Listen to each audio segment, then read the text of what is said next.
Well, it looks like I can use this body blank after all. If you take a look here where this mark is, I only need this portion of the board, and down at this end, at this mark, this stuff here is just thick enough for tuners.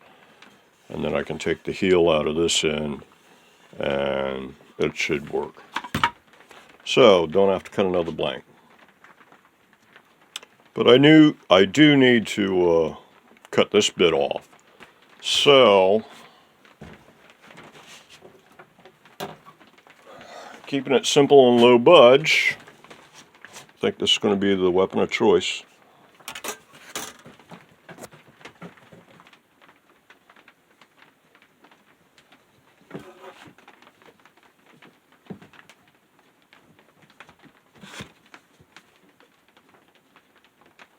This is actually at 430, not 427 millimeters. Just to be safe.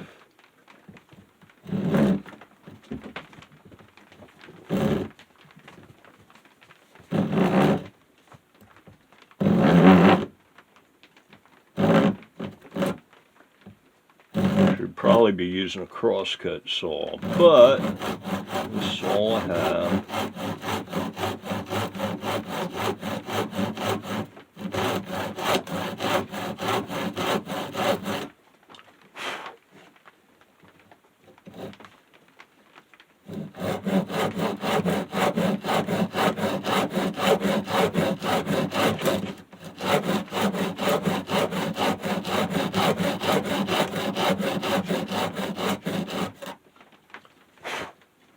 So, you get the idea. I'll be back. And there it is. Bit of work, because I had to cut through a knot, but it's cut. Okay, time to start marking this thing out. I'll start with the center line, measure it, divide that by 2, measure out, mark, make my 2 marks, and strike my center line. Okay, there's the center line. That's the first step. Now I'm just going to start. This is the neck end, and that's the tail tuner end. And I'm just going to start. I'm going to mark out the heel and where the end of the neck is, and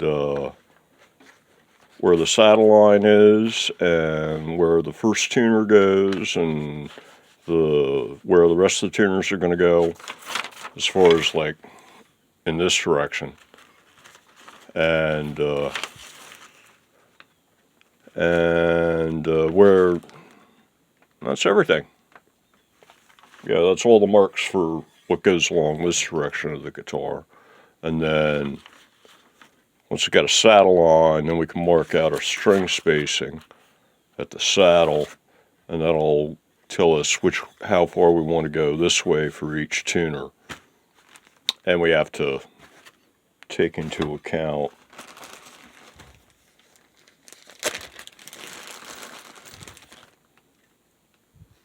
the diameter of the tuning peg when we do that, so that we get precisely, or as precisely as possible, straight string pull through. Because if you look at like this tuner, for example,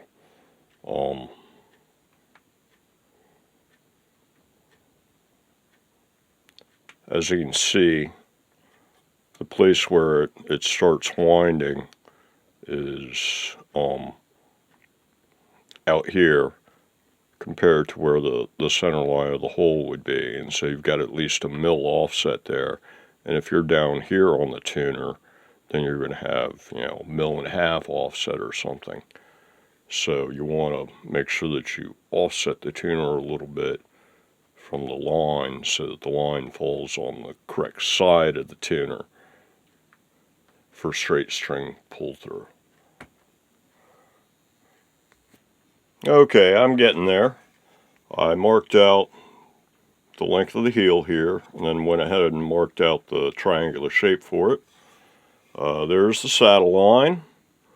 This is the line where the first tuner goes, and that's the second set. third set, and the last tuner. Then there's the end of the body, and there'll be space for the jack and the button. And now I need to figure out how far, on these, you'll see there are 2 marks. The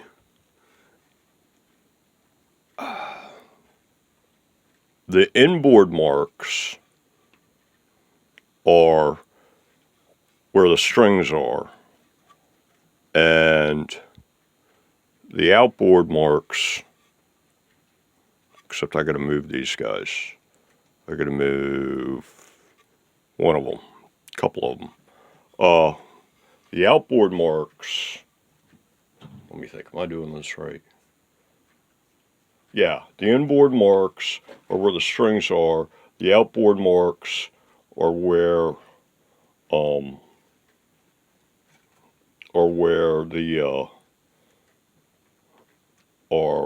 the centers of the tuner holes should go. So that take like this one for example. This is like a number 2 string or something like that. And I think this mark actually should be up here, but so the string falls along here. You got the size of the post here, so you put the hole at this second outboard mark, and then the inside of the post will fall where the string is. And that's the idea. Now I got to go make sure these are right. Okay, got the tuner straightened out. Here's our saddle line. We're coming back 60 mil to the first tuners, and it's actually just one on this side. That's the mark where the hole goes.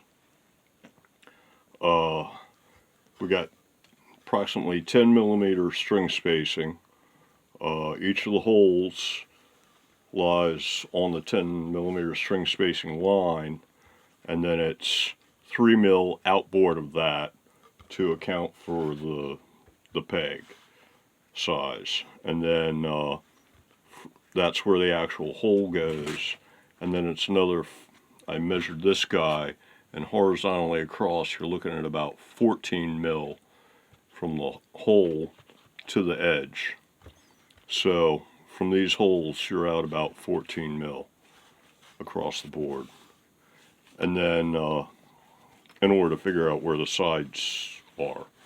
And then up here at the bridge, I figured I'd leave, like, you know, a beefy area here for a nice big bridge block.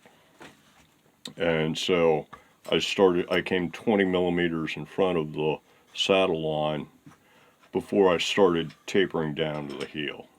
And that's how I connected those 2 dots.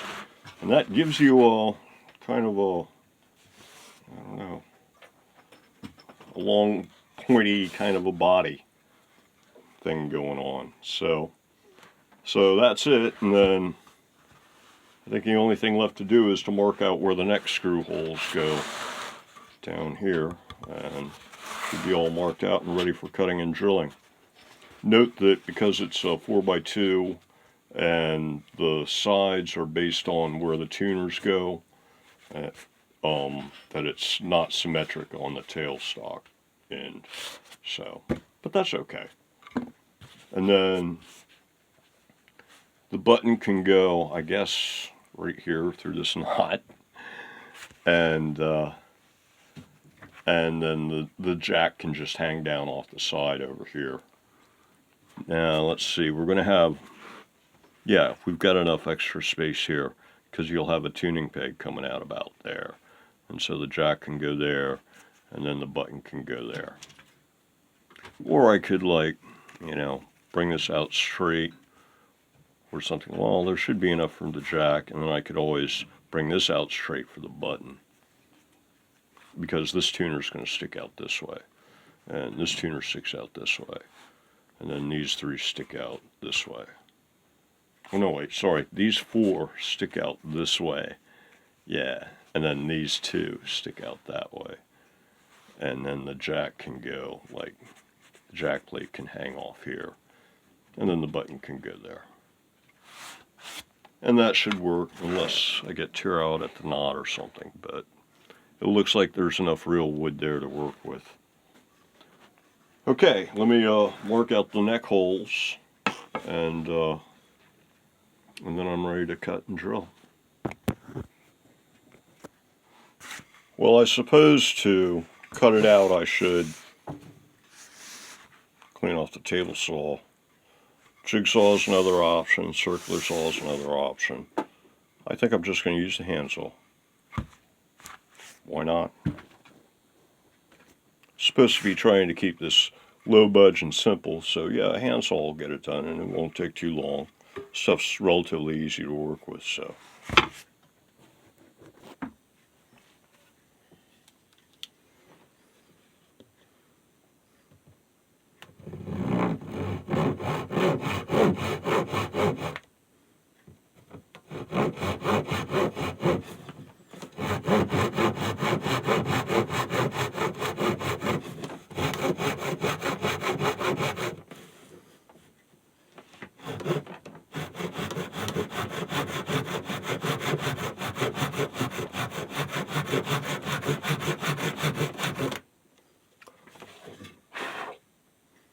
I think you get the idea. I'll be back.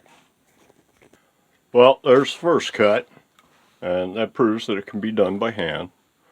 And my arm's tired, and I've got a table saw, so I think I'm going to clean it off and do the rest of the cuts just to speed things up. On second thought, I think I'll zap it out with the jigsaw. Less work than cleaning off the table saw.